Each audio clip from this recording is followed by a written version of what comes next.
stars and lava lamp lights. Nostalgia Mania, let your memories fly. Toys R Us tears in a surge soda high. From hair gel spikes to butterfly clips, we're bringing it back. No skips, just hits. Nostalgia Mania, come take the trip.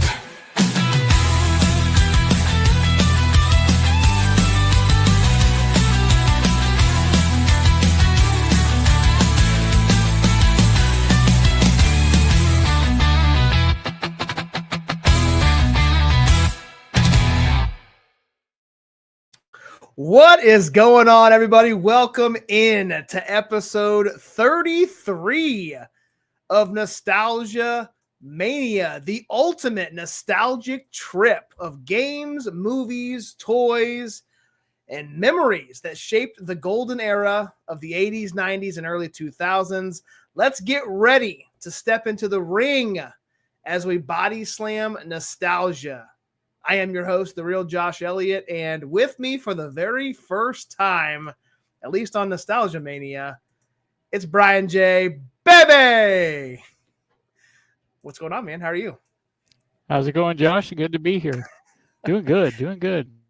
Glad to be here. Yeah, man. Been a while since we've been on a podcast together. For sure, man. It's been you've joined the I-70 hot tag a few times, and it's been probably over a year since we've been on a co-host schedule. So, how's everything been with you, man? Yeah, I think it has been. It's been going good. You're going good. Traveling a lot for work, but doing good. Good. Glad Now, for those that do not know, Bryan J helps us out at Fountain City Pro shows. He also, like I said, he was a co-host of the I-70 Hot Tag. Sure. He's also, now you remind me, you guys do a podcast of your own called Two Old Goats. Is that still going on?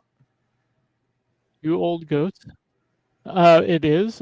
We are on our own time schedule, so it's whenever Pat and I have time and we're both off and we can find a guest. There you go. So it's not as consistent, just kind of a go with the flow deal. I like it. So what But all we have a lot of fun on that show? What do you guys typically cover on Two Old Goats? Well, he's a comedian, big wrestling fan. I'm a big wrestling fan, and I'm a fan of comedy. So we have either comedians or wrestlers on our shows, and we no set topics. We just kind of go with the flow, and most of the time it's pretty fun, and is a big crossover for comedy and wrestling. Nice. I like it. Good stuff. I've you had Chase and I on for was it right after our first Fountain City show, I think. I can't remember if it was before or after our first show. But yeah, you guys got a good thing going on over there. It's fun. I like that. I've caught a few episodes, so go check them out. Two Old Goats podcast on YouTube. We don't promote it a ton. We just like to have fun. There you go. There you go. There is I don't know if it's mine or yours. We had this a slight delay. A lot of fun, and I believe it's on Roku. There you go. Are we syncing up, Bryan J? We got some audio issues. I feel like there's a delay. Are you good?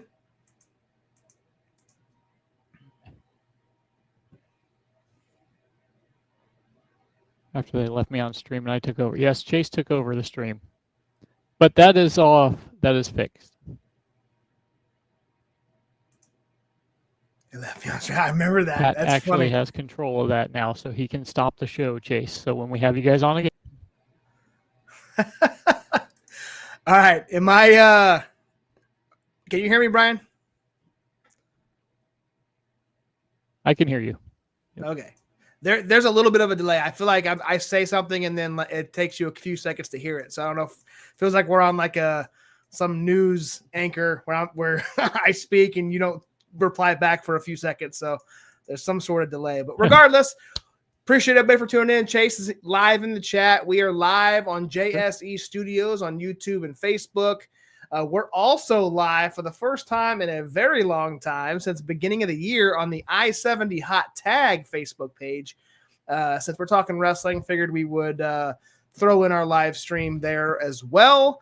You can also follow us on all of our social medias. We're on Instagram. We're on TikTok. We're on X. We've got Twitch. Our podcast platforms, we're everywhere. If you guys are listening on our podcast, we're on Apple. We're on Spotify, everywhere you get your podcasts. The episodes are usually updated and uploaded on the very next day. So tomorrow, if you're a podcast listener, you can check out this episode tomorrow sometime. And all of our episodes are on there. This is episode 33. This is pretty crazy, man. We're chugging right along. We're over half a year into Nostalgia Mania. So Chase says that we better not ever get more than the I-70 hot tag, or we may have to start doing hot tag episodes again. So, but man, I'd be down. We got an episode for you. Of those. Yeah, for sure. For sure. We've got an episode for you guys, man. We're going back all the way back to 2000 is the year. We're going to keep the theme of, and you'll see in the graphic at the end of the show, where we're going to do one wrestling show per month on Nostalgia Mania. This is kind of what we're passionate about. If you guys don't already know, we're big wrestling fans on Nostalgia Mania. So we're going to do one wrestling show a month. Usually it's going to be a show that happened in that month. So Slamboree 2000 happened in May of 2000. So this is the 25th anniversary of Slamboree 2000, which happened in Kansas City, Missouri at the Kemper Arena. Chase, CR Media in the chat, he was live at this show at Kemper, and he attended this. So I was well out of the WCW at this time. I stopped watching it about early 2000, and then I was kind of done with wrestling until WWE bought out WCW. But where were you at, Bryan? Like, tell us your like were you watching weekly? Were you a WCW fan? Were you watching WWE, or were you watching wrestling at all in mid 2000s? Oh man, I've been watching just WWE for the longest time. WCW came along, started as well. So back in the mid to late 90s, I was watching both. We'd watch one night, one the next, because we had those VCR things, so we'd record them. Pay-per-views. There was a group of us, about 8 to 10 of us, so we each pitch in $5. Easy to get the pay-per-views. We'd get about one a month, but we'd kind of off and on. This one I don't think I did, but we saw it later on. 2000, once they're about ready to sell to WWE is about when I kind of just fell off of wrestling for a few years. Probably Yeah. 4 or 5 years, and then got back into it. So this was kind of at the tail of my regular. Yeah.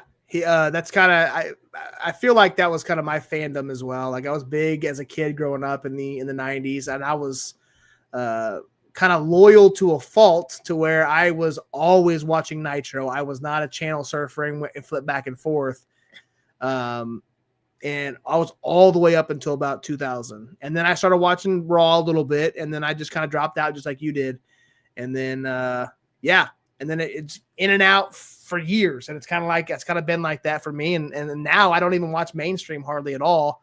I'm all at local independent. So it's always been a fun ride watching this. But Sure. Let's dive into this, man. Like this, let's start off by this. Go ahead, Brian. I'm sorry. There's a delay, so I don't want to interrupt you. I feel like I talk over you sometimes. Oh no, I was just. No, you're fine. You're absolutely fine. I was just going to say, this show had a big indie feel to it, though. So It did, and not in a good way. it did. So for those of you who are not familiar with where we're at in wrestling history, we're in 2000. We're in the middle of the nosedive that was World Championship Wrestling. And the man on the graphic that I had, let me pull this back up for those of you watching live, is actor David Arquette, is the just recently won the World Heavyweight Championship 10 days prior on WCW Thunder. He didn't actually beat anybody. He didn't really do a wrestling move on anyone. He just happened to pin somebody and they won the title.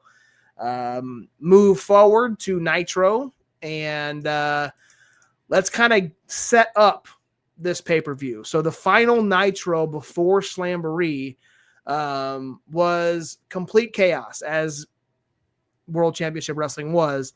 David Arquette's now the world champion. He gets clowned by his wife, Courtney Cox Arquette, and Kurt Russell outside of the arena. So you get a cameo from both Courtney Cox and Kurt Russell. Backstage, Hogan brawls with Mike Awesome, while Diamond Dallas Page fights with Jeff Jarrett.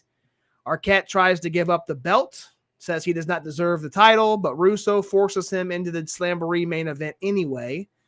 Hogan gets slammed through a table, which is crazy. You never see Hulk Hogan get slammed through a table ever. Vampiro pops up, feuding with Sting. Russo drags Miss Elizabeth out for a 45-second mess. Not only that, he is handcuffed to Miss Elizabeth. That's a crazy storyline that we'll talk about as well. And then Thunder. Backstage footage shows that the New Blood and the Millionaires Club are the two main factions in WCW at the time. Randy Savage has his final WCW match, which is crazy. It was in a battle royal in losing fashion, nonetheless. And then Ric Flair wins that battle royal to be granted a world championship opportunity at Great American Bash. So we're set up for WCW Slamboree 2000, which, like I said, comes to you from Kemper Arena, Kansas City, Missouri. Boy. And we're off to the races. Tony Schiavone. We're going to talk about this commentary crew here in a second, but Tony Schiavone welcomes us to the world famous Kemper Arena, which is now known as the Hy-Vee Arena. Do they still run events there? Like I'm assuming they do, but do you know? World famous. I don't know about the famous part, but it's there. We are way off, Brian. Brian, you might have to you might have to back out and rejoin. We are like 30 seconds difference on audio. Let me back out. All right, Brian's out. We're back to the original Nostalgia Mania. I don't like that. I don't like that either. Let me get this fixed here. Where are we at?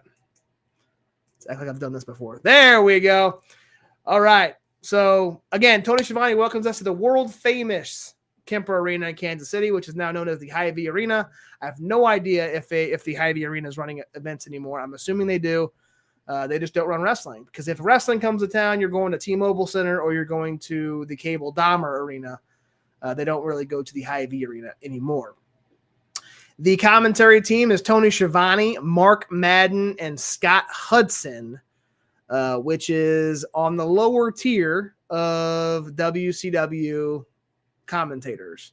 I kind of wanted to chat with Brian. Hopefully he'll be able to rejoin a little bit, but we got Chase in the chat. Scott, nice. Raz in the house.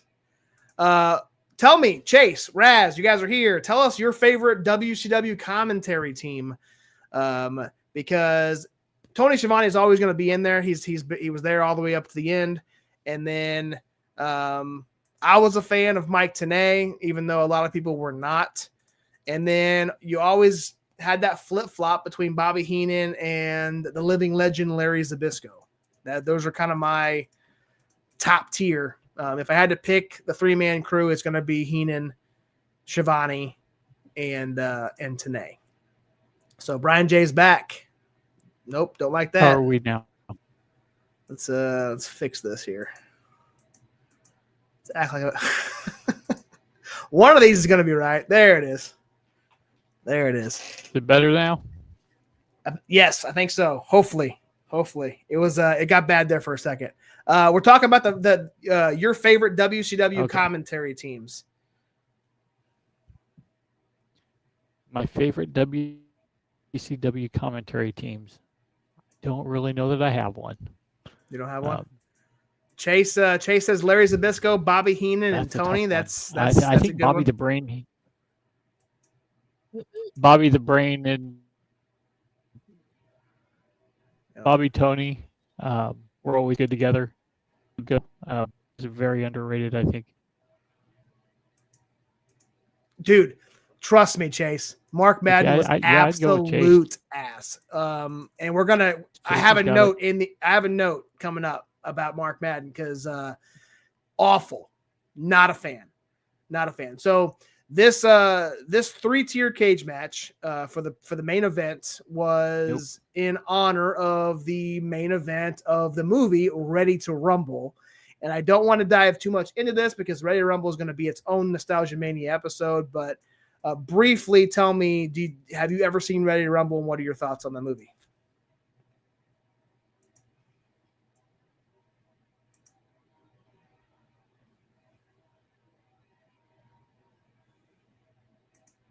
All right.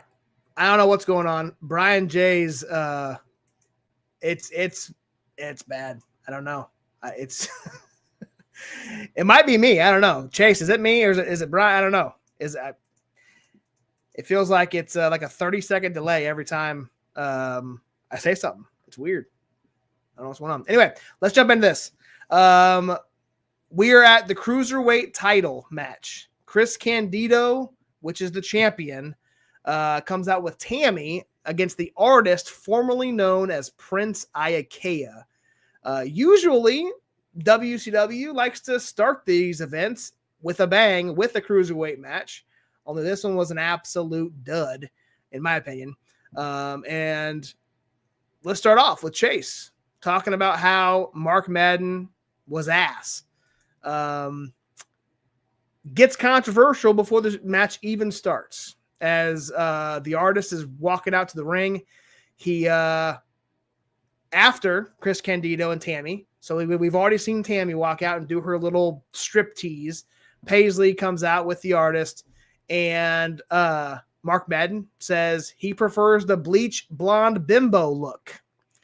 And then says anytime you combine hot cruiserweight action with hot tramps, That's pro wrestling.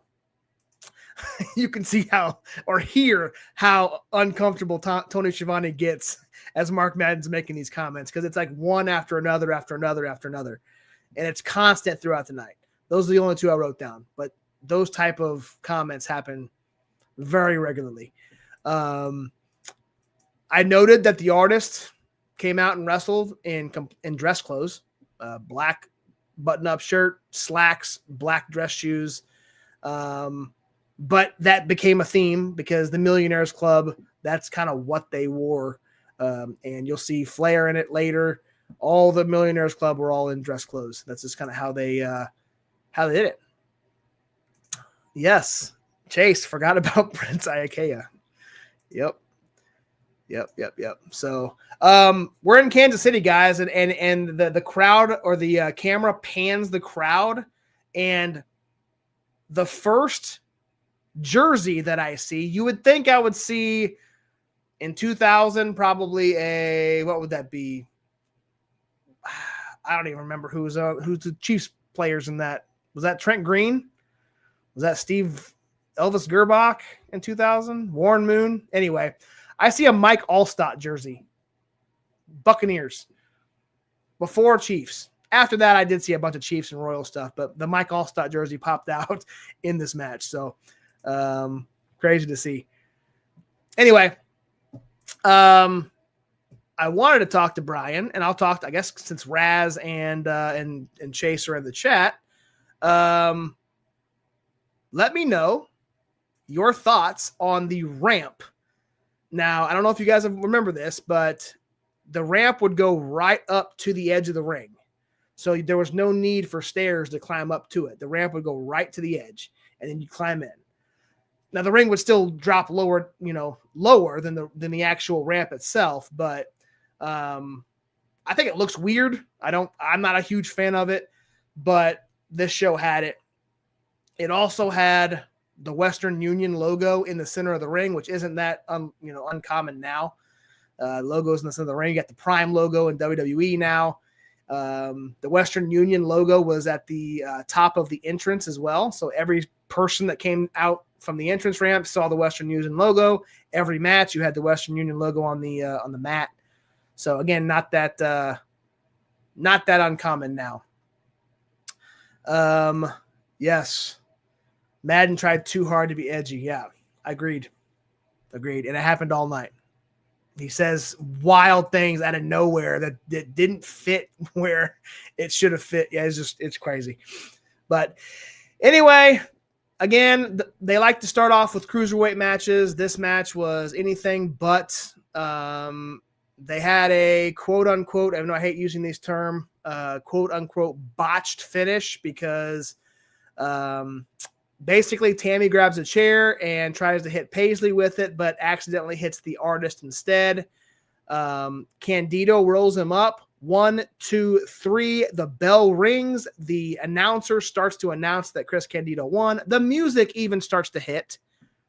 But the artist supposedly got his shoulder up. The referee calls it off. I mean, they're already announcing the winner. The music's already cued. The bell's already rang. He waves it off. Candido climbs up to the ring, or climbs up to the corner, does a diving headbutt, and then pins him 20 seconds later. So the chair shot wasn't supposed to be the finish, supposedly. Gave away, completely ruined the finish, and that's how we start Slamboree 2000. We have issues with the finish. So Alyssa in the house, appreciate you joining in. We do have a co-host, Bryan J BAY BAY.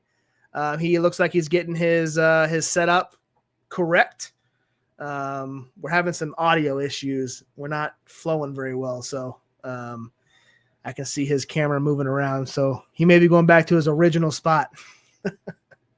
So final thoughts of that match. It was, like I said, it's not a good way to start, especially how that botched finish happened. And that's Slamboree. So the next match, and again, I'm flying through this here. I'm going to go through some of these screenshot. So I wish I had the screenshot of like I told you, the slacks, the dress shoes, the white button-up shirt.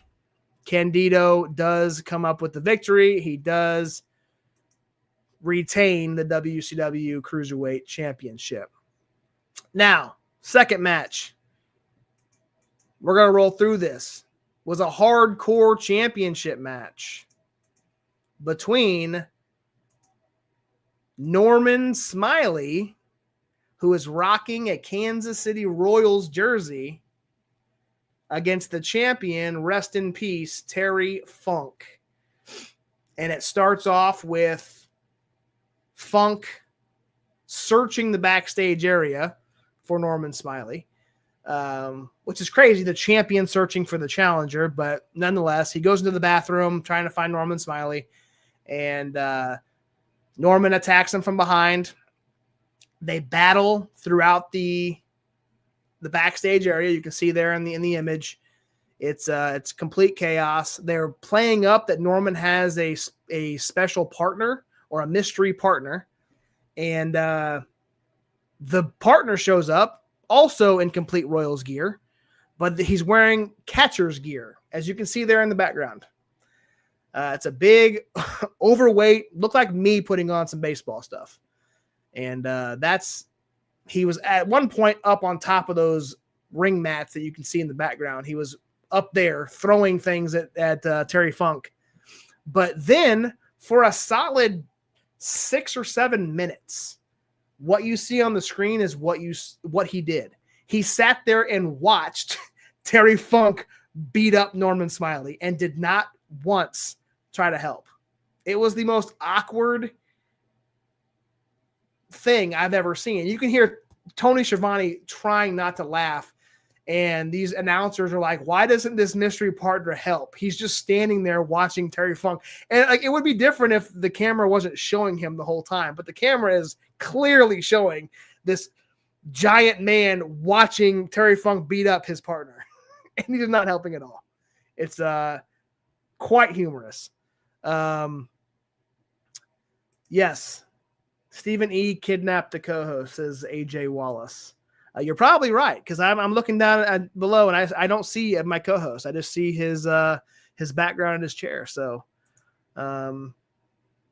yes. So, anyway, he another weird part of this. I don't have a screenshot of it, but Terry Funk starts bringing the mystery partner out and starts beating him up. Finally, he's getting involved. Walks out onto the ramp. And when they're up onto the ramp, the referee, Nick Patrick, walks up the ramp and hands Terry Funk a chair. When's the last time you saw a referee just willingly walk a chair 30 to 40 feet and hand it right to the wrestlers? It's kind of mind-boggling there. I see Brian is, give me the thumbs up, Brian, if you're ready to come back on screen. All right, we're going to bring him in. How is this? Any better? I hear you. Hopefully, Good? Good. Yep. All right, we're talking about this hardcore so. match, man. What'd you think about this hardcore match? I'm gonna let you speak. I won't interrupt. You tell me about it. I thought it was a fantastic shit show held together by Norman Smiley. I've always been a big fan of Norman Smiley. There's just something about him that he's got charisma. He's actually a very good wrestler. And the mystery partner, Ralphus, man, not one of their best decisions in that situation. Nope. He. There we go. See here. Who we got? All right. I just think I thought.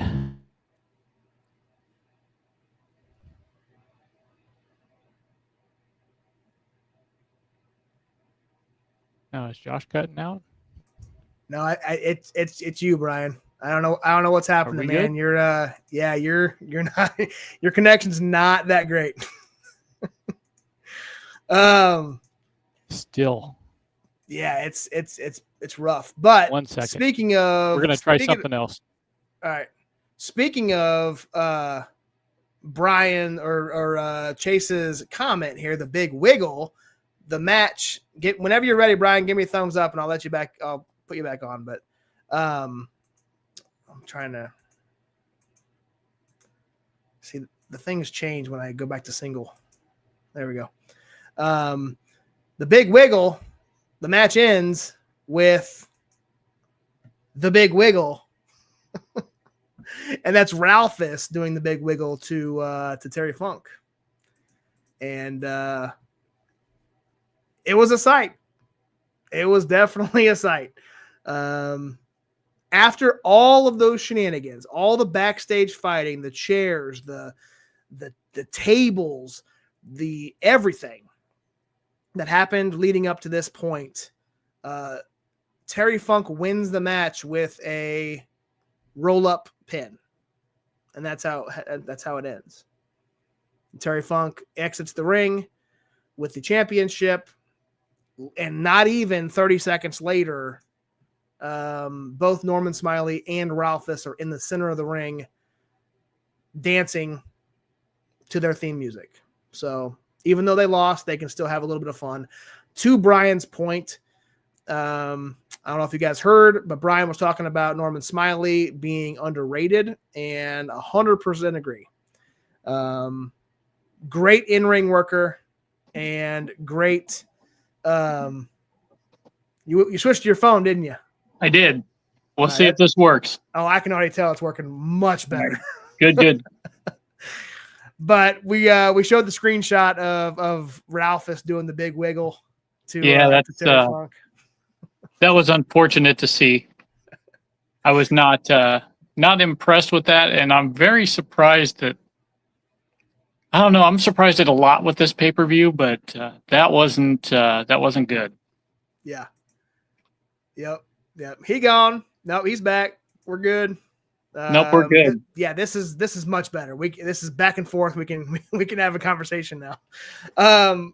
Yes, final match of the final thoughts of the hardcore match before we move on to the next one.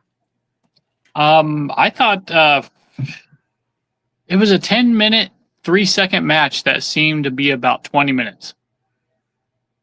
I think they did too much in the same spots with using the same stuff. So it could have spread it out a little bit more. I think it would have been a little bit better.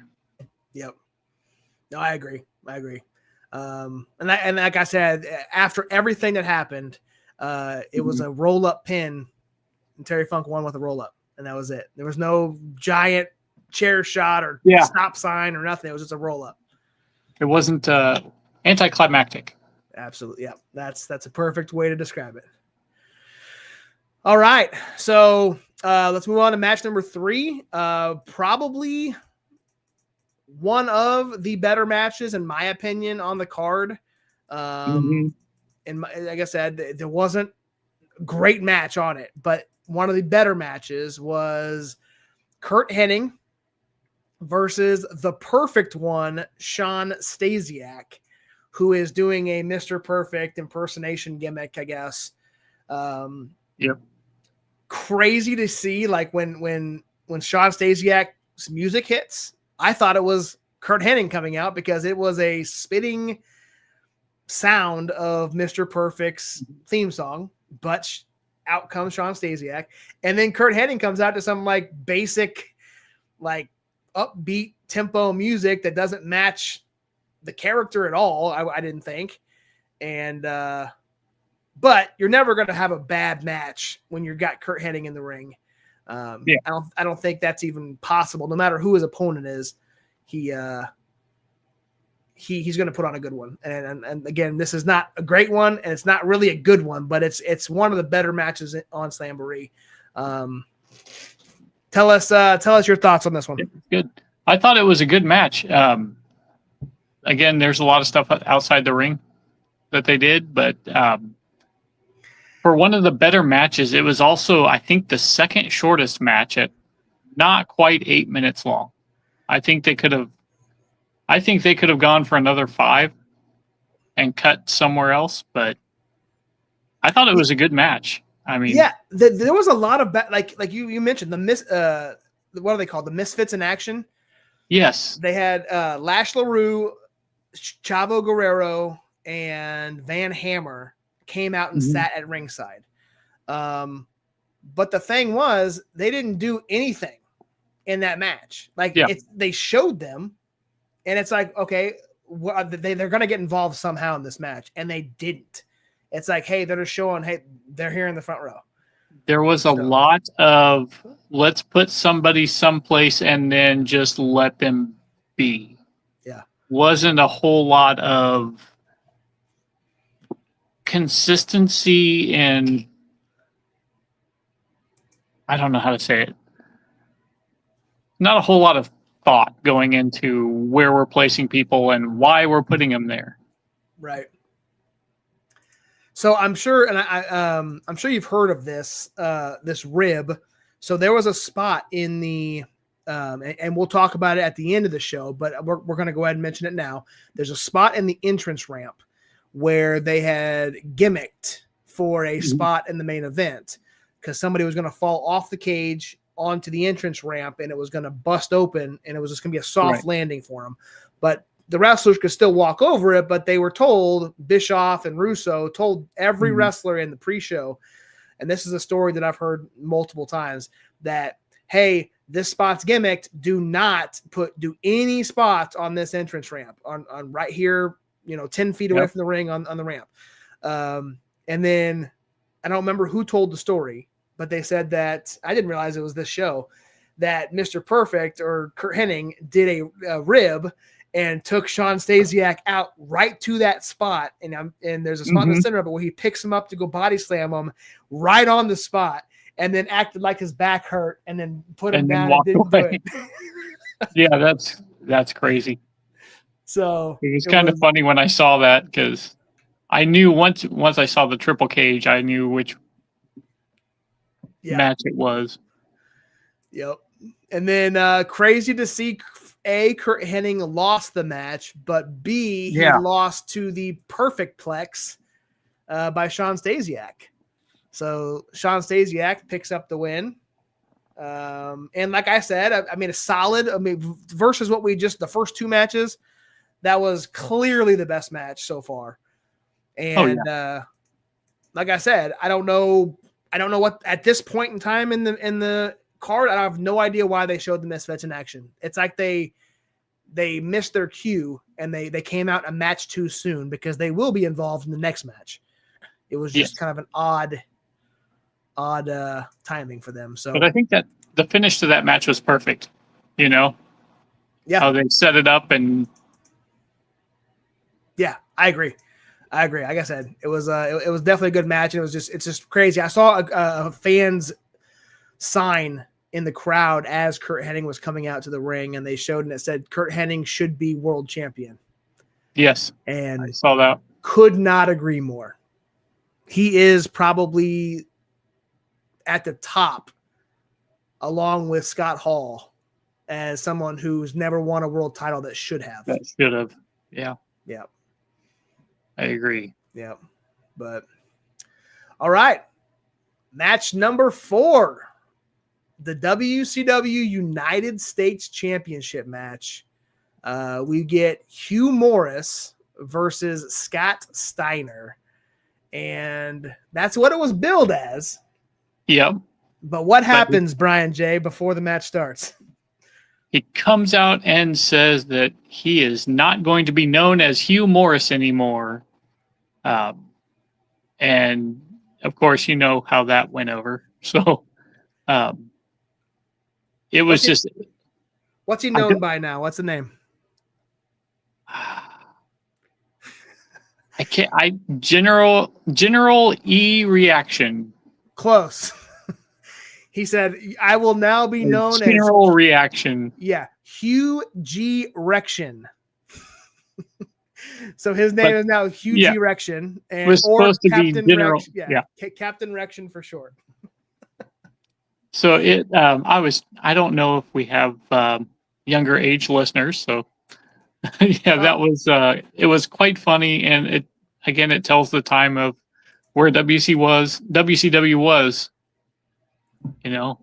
Yeah, and that's clearly a just to continue the comedy portion of the show, right? You know, they did it with Norman Smiley, they ribbed with Kurt Hennig. Now they're doing it with Hugh Morris or Hugh G. Rection.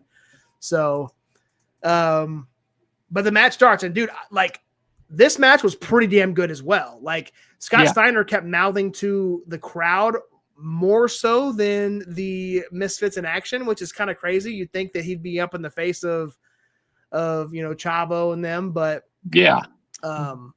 I forgot, like when you think about the great big men in wrestling, your mind always goes to like Big Van Vader or Big Boss Man or whoever, but like Bill DeMott, man, like he's good. He was doing moonsaults off the top rope and very fluid. And I forgot how good, like if he wasn't in that Hugh Morris character and had more of a serious gimmick or no gimmick at all, whatever, like I think he would be in that conversation of, best big men, because he was moving around quick and doing a great job of it. There were some very good big men back in this era, if you think about it, because I mean, you also had Mike Awesome was very good. Canyon was really good. And Test was amazing. So I think they just weren't. Had it been a different time, I think they would have been used better. Yep. Agreed. Good old penis joke. Yep. It's great. So, like I said, man, like Bill DeMott doesn't get enough credit from an in-ring standpoint. I know he's done a lot backstage for WWE now, but he was a great in-ring worker, and I want to go back and kind of watch some of his earlier and later stuff, just solely based on what I saw at this shit show of a pay-per-view. But nonetheless, the match was okay. It was all right. Like I said, the Steiner was mouthing to the crowd more so than the Misfits in action. The women in the match, Madeja and Shakira, I think were the two names. Kept distracting Captain Rection, and Steiner retained the title by making him tap out to the Steiner recliner, which again, that was one of his moonsaults that he missed. And then after the match, again, I'm doing two things at once. I'm trying to there you go. After the match, we had a brawl that ensued with the Misfits in action, and then your boys at the R&B Security, which stands for Russo and Bischoff Security, came out to break it up. Booker T comes out to attack Steiner, basically saving Captain Rection, and that's kind of how the show or this match ends, with Steiner putting Captain Rection in the recliner before Booker T comes out. So, final thoughts on Steiner versus Captain Rection. It was, I mean, it was pretty good for what it was, and until the end, and then it's kind of like, oh, well, that's why all these people are here. We're gonna have a giant a fight. So, I mean, overall, I thought it was a pretty decent match. Agreed. So we're about halfway through the show. We've had 4 matches. Chris Candido retains the Cruiserweight Championship. Terry Funk retains the Hardcore title. The Perfect One, Sean Stasiak, defeated Kurt Hennig. And Scott Steiner retains the United States Championship. So far, 3 title matches, 3 retains. So we have not had a title change yet. We're going to go into the next match, which are 2 men that you just talked about. Yep, just mentioned. 2 of the best big men, or 2 of the better big men, not best, better. Better. Mike Awesome and Chris Canyon. I'm going to let you take this one away. Let's talk about this one. So this one actually I think went 12 minutes or so. I thought it was pretty good overall. They were, at times big beefy men slapping beef. I mean, it's just I didn't have too many notes. I didn't take too many notes, to be honest with you. But I thought I didn't like it ending in a no contest. Kind of wish there would have been a finish to it. Would have made a little more sense, but I thought overall it was pretty good, and it didn't seem like 12 minutes. Yeah, when you said 12 minutes, I was like, "There's no way that went 12 minutes in a no contest." Like, I was expecting, I was expecting it was like 6, half of that. But yeah, but it seemed like it. Yeah, because they were always doing something. There was no like lag in that match at all for them to recover. Right. So CR Media in the chat, Vince Russo was trying to copy the edgy adult-ish content of the Attitude Era, but failed terribly. Agreed. Which further proves he wasn't responsible as claims has been for the Attitude Era. Yeah. It was bad. And Chase, you were at this event. Like, do you have any memories of this show? Like being there in person? What was the vibe like in the crowd? I mean, this was well past my viewing for WCW at the time, but like, let us know what you remember from being there live. Hunter Dillon in the chat, appreciate you. Long time no see. Yes, sir. I saw you winning Who Wants to Be a Millionaire recently on your stream the other day. So congratulations, sir. I wish that was real millionaire dollars. That'd been kind of cool. But we're talking Slamboree, WCW. We're on match number 5. We're halfway through this thing. Mike Awesome versus Chris Canyon. The notes I got, man, like a lot of it's just kind of cool to hear, I guess, at this time, the ECW chants that I didn't really notice as a 12-year-old or whatever watching this show. Because again, I was so WCW, that's it. I didn't watch WWE. I didn't know what was going on over there. I didn't watch ECW. Right. So those chants I didn't even notice them. I'm pretty sure Mike Awesome, and correct me if I'm wrong, just debuted a couple months earlier, and I'm pretty sure he was the ECW champion when he debuted in WCW. It wasn't that long at all before, and of course,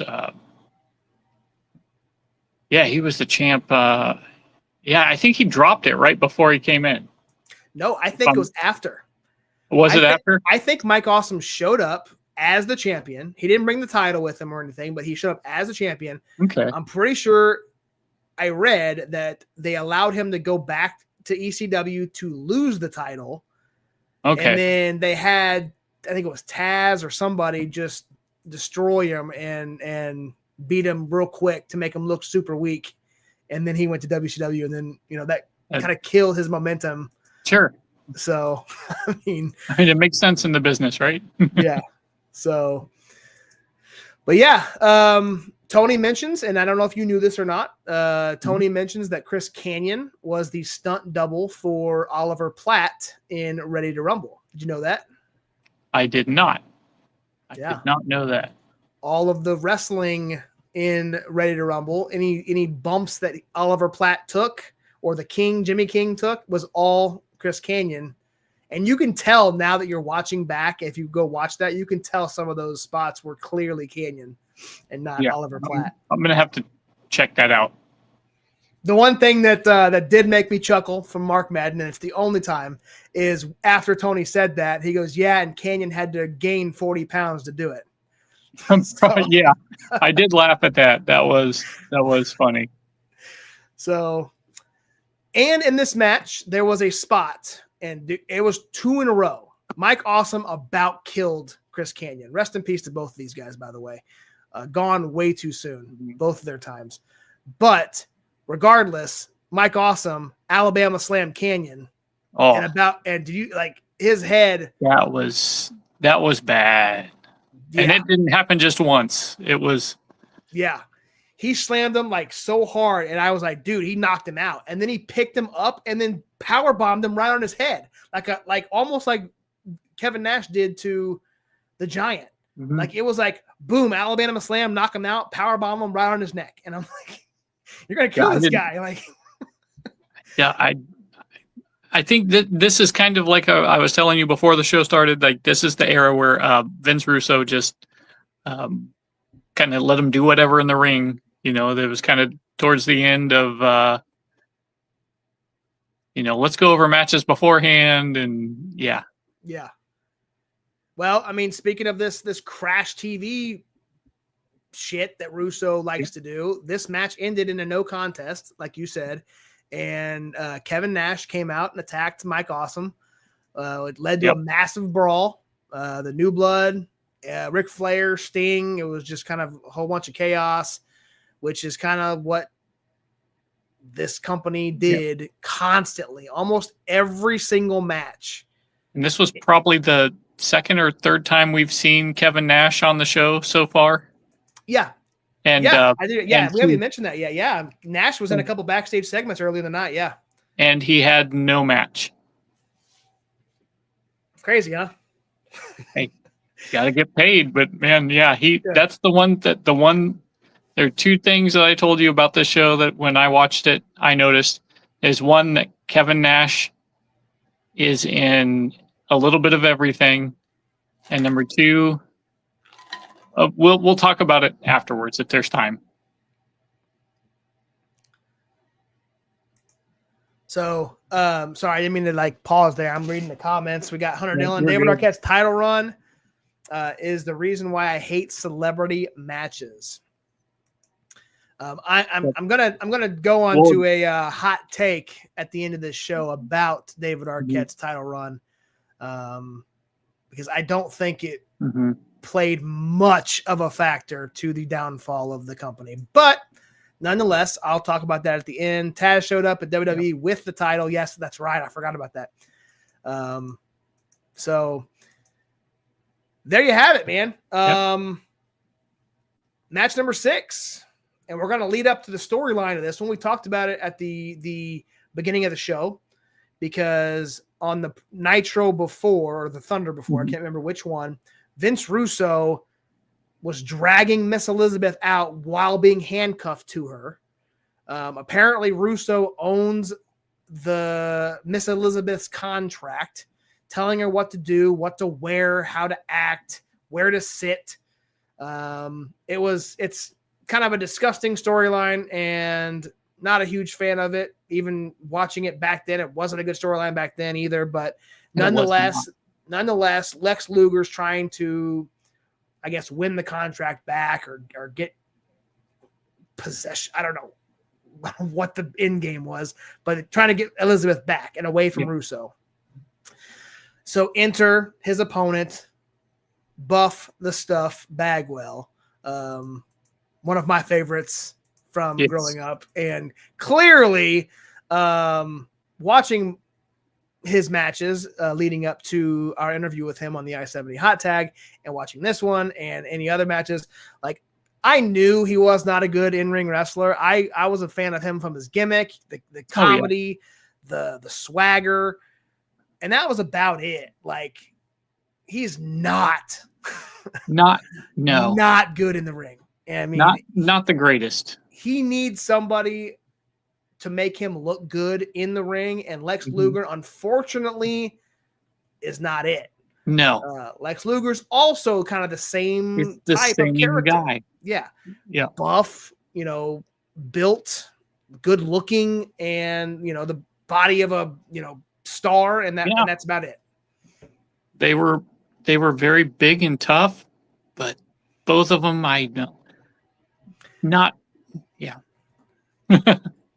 Dude, it's a shit show.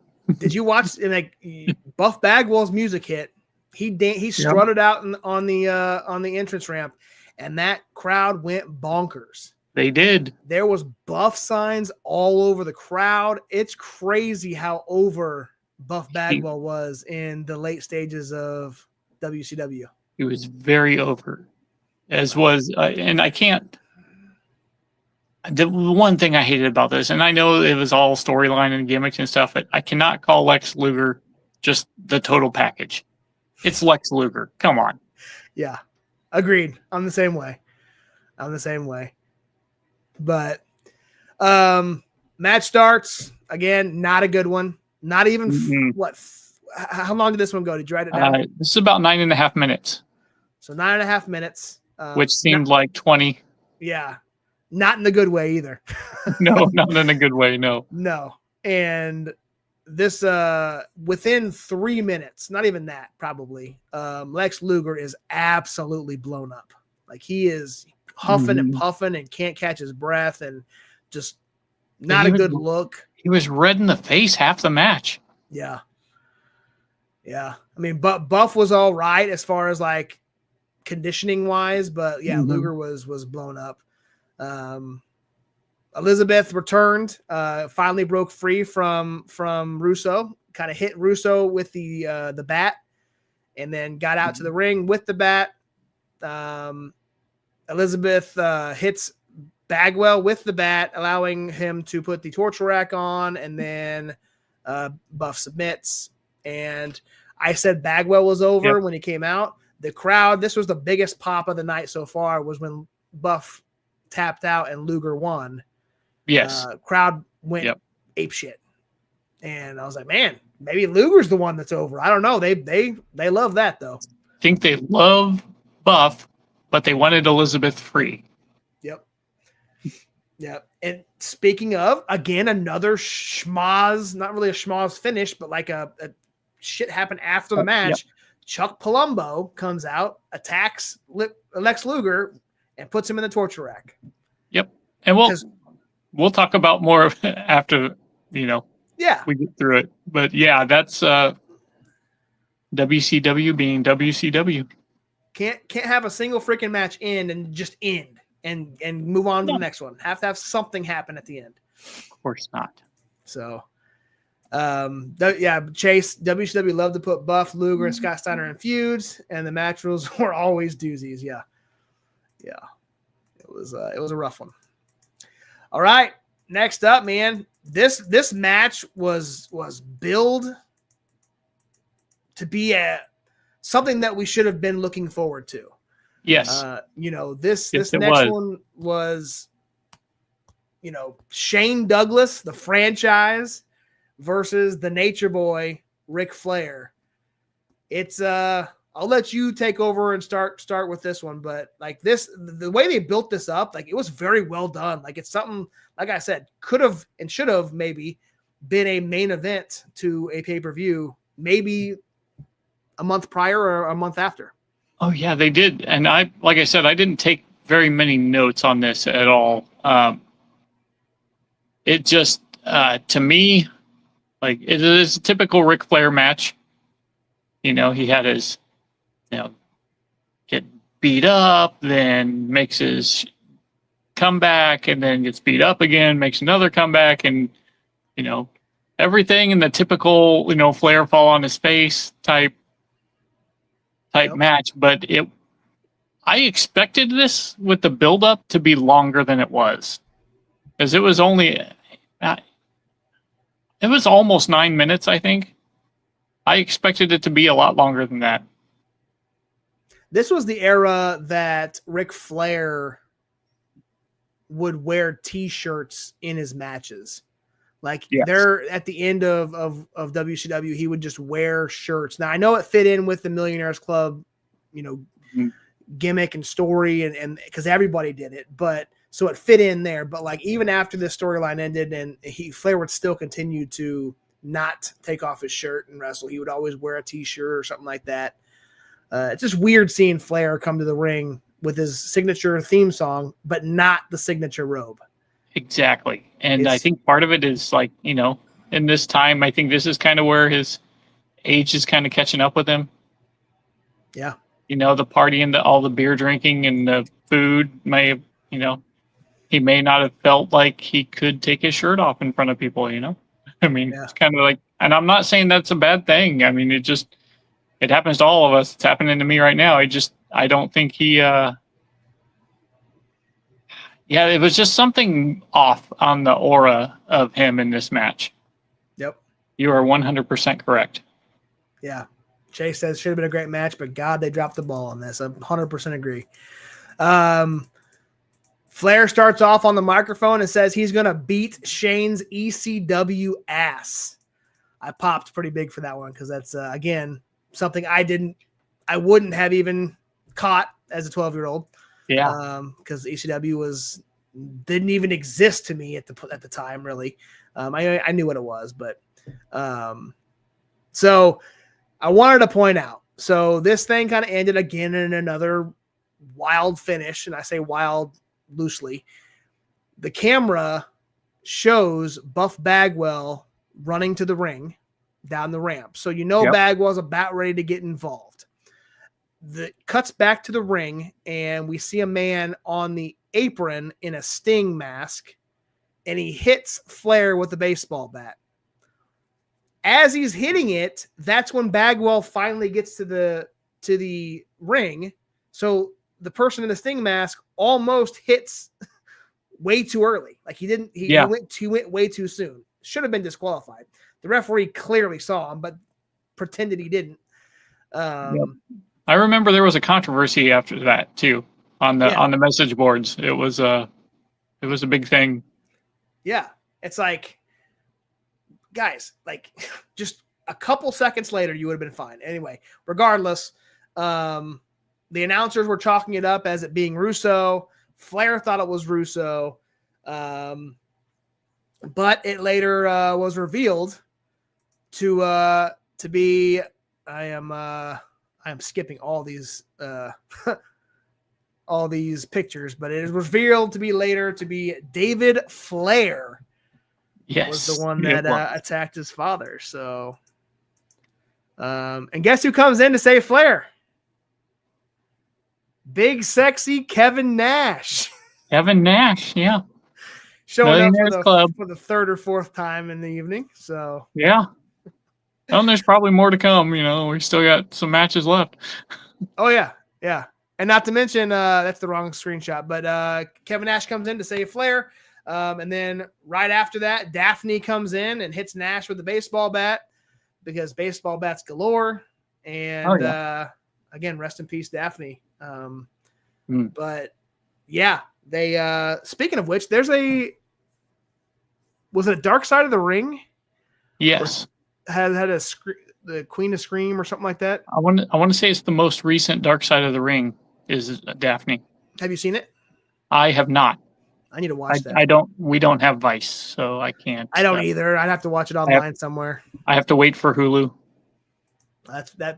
That's good. I haven't watched a lot of the Dark Side of the Rings. I've seen a few episodes, but that's one that kind of piqued my interest. That's one I need to see. All right. Match number 8. We're getting close, ladies and gentlemen. We're getting close to that 3-tiered cage match. But we're going to jump into Sting versus Vampiro. I don't have a lot on this one. This was the only match that did not have something happen in the match, did not have something happen after the match. This is the one and only. Not true. Did something happen? Yes. Okay, my bad. Please shoot. And I will tell you, this was a fun match. I mean, it was everything that you would think it is. Sting versus Vampiro. I mean, they both had their good moments, and then Sting, they were up on the. Vampiro had Sting sitting up on the ring ropes in the corner, and he was going to do something. The referee was distracted by something, and Sting gave him a nut shot and then power bombed him. And that's how it finished. So there was a nut shot. It was a nut shot. It wasn't okay. It wasn't outside interference. I guess it was outside interference, but there was no baseball bat or chair. There was a lead pipe. There was a lead pipe in there. Yeah, there was a lead pipe, but it wasn't a. So I was meaning like other outside interference or other people entering themselves into the match. It was the only time where the two wrestlers that were in the match, there was no managers, there was no stable members coming out. There was nothing. It was just No. straight up match, whether, low blow, lead pipe, stuff like Right. that. It was kind of cool, and it kind of put Vampiro over, even though Sting It won. did. Sting had to do 2 Scorpion Death drops to beat him. So That was big back then. it was. You And know. if you couldn't win after one and you had to do a second one, then yeah. So Sting picks up the victory. In a like I said, pretty solid match. Not bad. Yeah. Not bad at all. Let me see here. Just a couple graphics. Yeah, you can see that lead pipe there in the ring, right in the center. With speaking of which, I don't know. Weird. I'm pretty familiar with most of the. I know this is a weird topic, but with the referees of WCW at the time, you have Mickey J, Nick Patrick. There's a couple others I can't remember, but there was one that had red hair. I remember. And I don't remember. Yeah, and it's someone. It's right here. There he is, right there. Yeah, I remember. I don't remember that referee ever. I remember seeing him a couple of times. I don't think he lasted very long, but he may have. I mean, he's probably like a friend of Russo's. To be honest. May have been. Yeah, this feud could have been so good, but they screwed it up. The Fireballs, the next event was absolute shit. What is this, WCW or a game of Clue? You have no idea about that. It could be a game of Clue. Yeah. All right, so another match that was A match. very interesting. Yeah. You had Billy Kidman versus. Did he go by Terry Bollea? Or was it Hulk Hogan? I forgot think he was to look going at by Hogan still. Yeah, I know the announcers kept saying, but it was mostly Mark Madden and Madden was saying Terry, but yeah, they kept referring to him as Terry Bollea. But anyway, it was Billy Kidman versus Hulk Hogan with the special guest referee Eric Bischoff. You can see there he comes out, and you can see that what I talked about earlier with his blonde hair. Yeah. Was it blonde or gray? I don't know. I'm pretty sure it was blonde.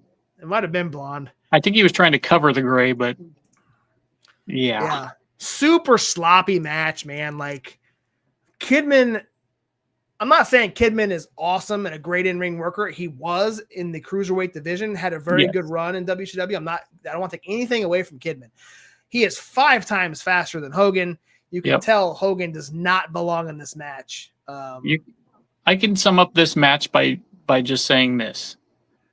Hulk Hogan is one of the wrestlers in the match, and Eric Bischoff is a referee. If that tells you how this match will go, then but to be fair, Hulk Hogan and Bischoff are kind of at each other's throats this time because they're not at the same team this time. It's kind of like flip-flopped. But I mean, they both make this match what it was, Yep. So every time Hogan would do something, Bischoff would be in his face. Hey, look, I'm wearing the stripes. Yeah. I mean, in the whole match, it's just like Kidman has to like go into grandma mode and slow way down because Hogan cannot keep up. Like Kidman will run like. Hogan will Irish whip him into the ropes, and by the time Hogan turns it back around, Kidman's already right there. Like Hogan can't move fast enough for Kidman, and it was just like I said, super sloppy match. Eventually, the Hogan uses his belt, the strap, as a weapon.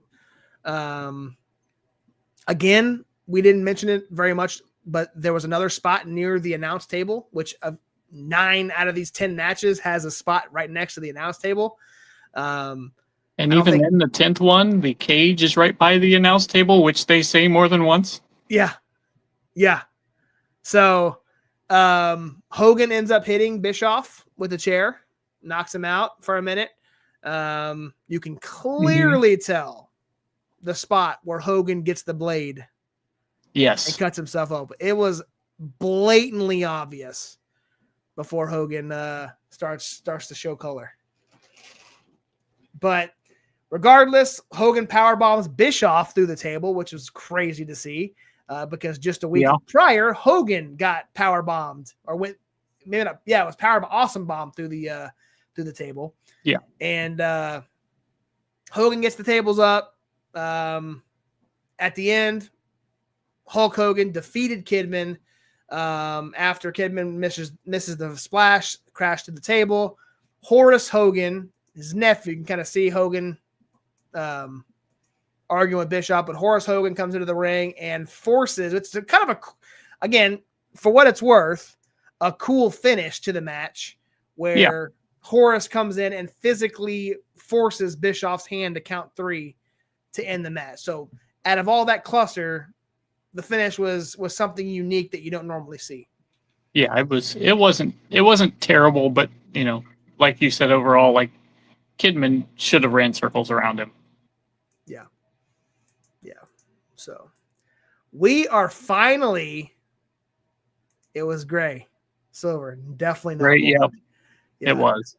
Yeah. I knew, like I said, it was, I don't know. I don't know if he dyed it or if that's just his natural color. I know he dyed it black when he went back to WCW or WWE, but when we're talking about Bischoff's hair, I know for the podcast listeners, they have no idea what they don't see what we're seeing. So I want to be descriptive.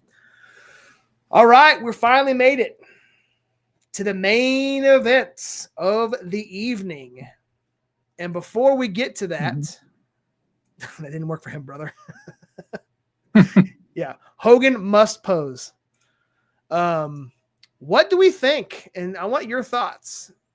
What do we think about bringing in a special ring announcer like Michael Buffer to do the main event? Because he did almost every single Nitro, usually, especially the big ones, every pay-per-view, but he did not do the rest of the card. What are your thoughts on having just a special ring announcer for the main event? Me personally, I think it was kind of like his thing, yeah, he did a lot of boxing and he would do every match in boxing. But, he was contracted with WCW to do the main events. So it was just kind of like back when I was watching it back then, we didn't even think about it because you'd have the regular, announcers for the rest of the show. And then you'd have Michael Buffer come in for the main event. You're just like, oh, main event time, Michael's up there. So, I mean, back then we didn't really even think about it. Back then I thought it was pretty cool. If Michael Buffer's doing it, it must be a good, program. So yeah, no, you said it, man. Like when you saw Michael Buffer or you heard Michael Buffer, you knew it's main event time. Yeah. You better sit down and watch because you don't want to miss it. And I loved it, man. Yeah. It was a cool visual. He had a great voice, made it sound special every single time, no matter what match was going on. It felt special. So I liked it. I did too. So we're here.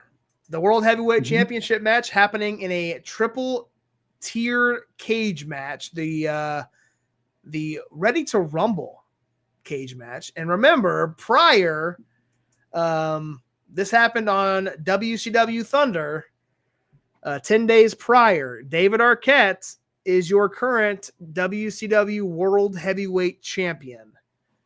And all of Nitro and all of Thunder previous, he kept saying he doesn't want to be champion. He doesn't belong. He doesn't believe he should have the belt. But again, they never took it. Page says, we'll figure it out. We'll figure it out. And then he's forced into this match with both him, DDP, and Jeff Jarrett. I don't know how you wanted to tackle this one. Did you want to start? We should probably describe the cage first. I mean, just really quick. So there's a cage, and it's not your typical, go up 18 feet tall. It's, it goes probably 4 feet above the ring. Enough for a ladder to fit. Yeah. Then you have another cage on top of that, which is your hardcore cage, which had chairs, some garbage cans and some other things. And then you had a smaller cage on top of that, which was ironically filled with guitars, which I thought was funny because, like I was telling Josh earlier, DDP's not really known for hardcore matches. Like, he's not the hardcore king or anything. So, but they have a hardcore. But Jeff Jarrett is known for his guitars, and there's a whole bunch of guitars up there. So, take it for what you will. At this point, it was good. I mean, the match was. I kind of thought this match would be a little bit longer, honestly, because to get all this stuff in, and it was like, what does my notes say? Like 15 and a half minutes. So was this not even the longest match on the card? Let me look back through some notes. It was the longest match on the card by about 2 minutes. 2 minutes. The Hogan match was 13 and a half, and then there was another 12-minute match. The Hogan match was 13 minutes too long. Yeah, 13. Yeah. But I mean, for a triple cage match, you would expect it to be longer, even with David Arquette being in it. And I don't know. I think it started off okay. You could tell they were really playing up the whole David Arquette doesn't know what to do, like angle, didn't want to get involved angle. And yeah, they, Paige, before he shows up or before they come out, they said, hey, you stay away. You don't do anything. Let me take care of Jarrett. And then if for whatever reason, the new blood come out to the ring, then you climb to the top and you make sure nobody else gets to the belt. That's all you do. You do not get involved whatsoever. And it was funny because this is another Mark Madden, good point by Mark Madden, was the first opportunity that Jarrett was down, DDP tells David Arquette, hey, climb up to the top rope and go land a splash. So he's already going against what he told Arquette to do. And here's David on the top rope going for a splash, which I think Jarrett ends up moving, and he does not connect on this splash. He does not. And it was actually kind of glorious. I mean, the way it looked, it was good. Yeah, it was. Because he did actually play off that, I'm not a trained wrestler. even though he was trained enough, Yeah. It was pretty good. Yep. And you kind of talked about it. David Arquette spends most of the match running away, trying to stay out of it. Yep. Jarrett, I did not see him gig himself. I might have been legit, who knows, but he gets busted open pretty early in the match. He does. We mentioned it, you did. The second tier of the cage is called Hardcore Hell, is what they titled that one, which has a bunch of weapons in it. And the cool spot for this one was when they were up there, they ran into the side of the cage and the whole side broke and they fell down right to the edge of that top cage. And it was a kind of a really cool visual to see. There was a couple of spots right there that they had people freaking out over.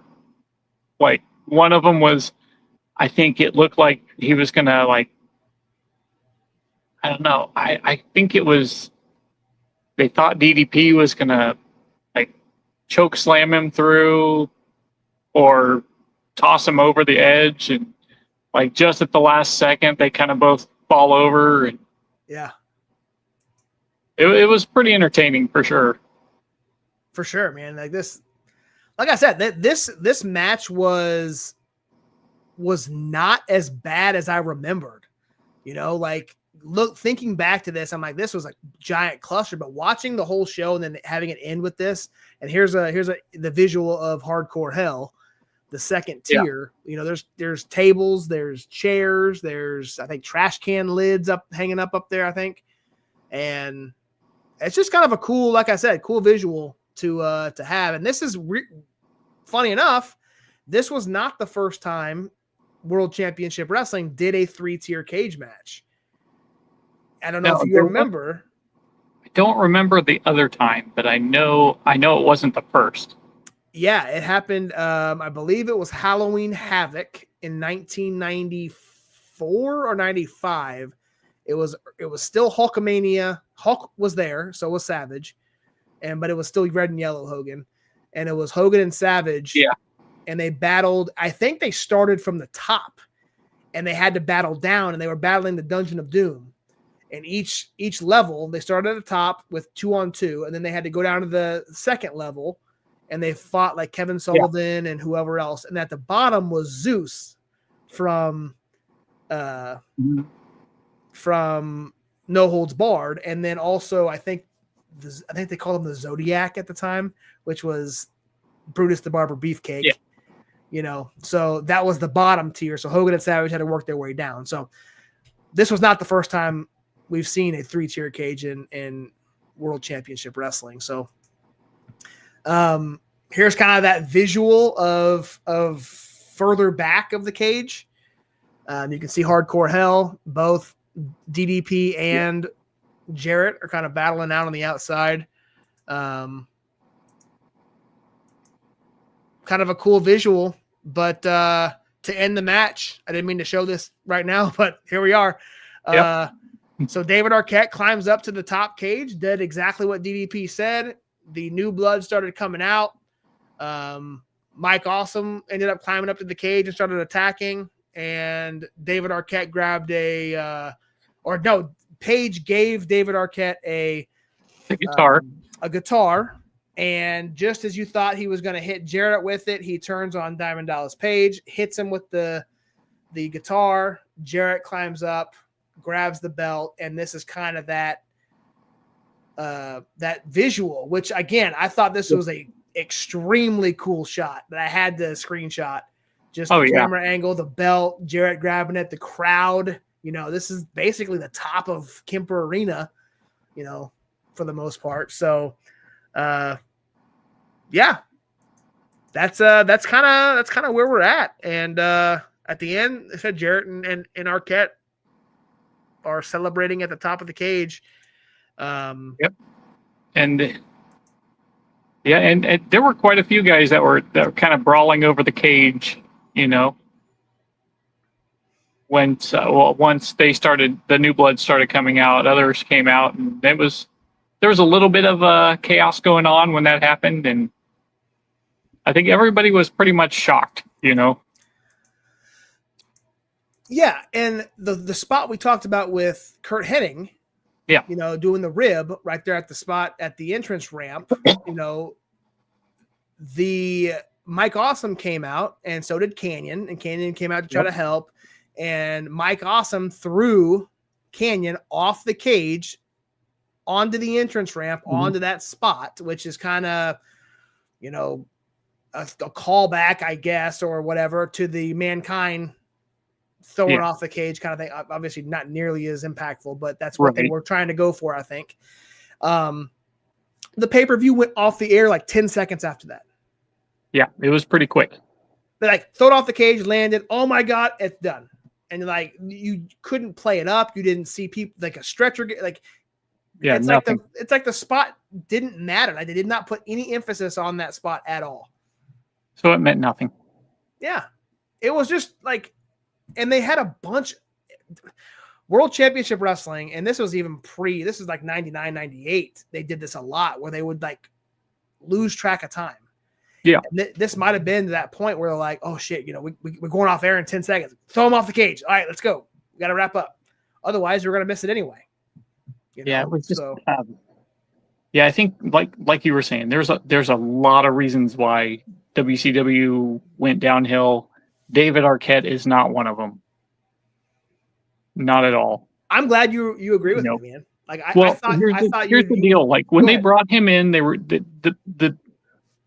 he was only supposed to be on that one Thunder. He was there to promote the movie, but you know, Russo got in his ear and said, "Hey, we'd like you to do a little bit more with us." He ended up. He wasn't actually. David Arquette himself has said that he was never supposed to be the champ. It wasn't supposed to play out the way it did, but it did. And they were like, here, you're the champ now. And he's like, I don't want it. And he has said many times, even like right after that in interviews, he's like, I don't want to be the champ. I didn't want to be the champ. This is not what was supposed to happen. He was supposed to help, and the whole turn was supposed to happen at this pay-per-view, but he was never supposed to be the champ. So at the beginning, he was saying, and I was talking to Josh about this beforehand, they were asking him when you got out of his car, how do you feel? And he's like, well, I feel scared. I'm scared. He's like, I may look tough, but I'm scared. And that was all real emotion because he didn't want to do all that stuff. It was just kind of like thrust upon him, Yeah. But yeah, it wasn't the downfall. If you watch this pay-per-view, you cannot blame the downfall on him at all. Yep. No, you pretty much said everything I was going to. Yeah. I don't, watching this, David Arquette was not the reason this company failed. No. David Arquette was champion for 10 days. He didn't do a single move really to anybody. He tried a couple times in that cage match. He didn't have a match on Nitro, did not have a match on Thunder. And when he won the belt, all he did was pin somebody that had already gotten knocked down. So this was a complete publicity stunt. And I get it. Yeah. People like in the business and say, this is people rolling over in their graves. The former champions all can't believe this happened. Whatever. I get it. I get it. Yeah. I do. This did not kill it. He was champion for 10 days, guys. Like it's exactly. This was not the reason WCW went out of business. And like you said, look at the entire card. And as Chase said, as he on this comment, he looked at the rest of the card and the rest of the he looks at the rest of the pay-per-views for the rest of the year. And no wonder they went out of business. It's bad.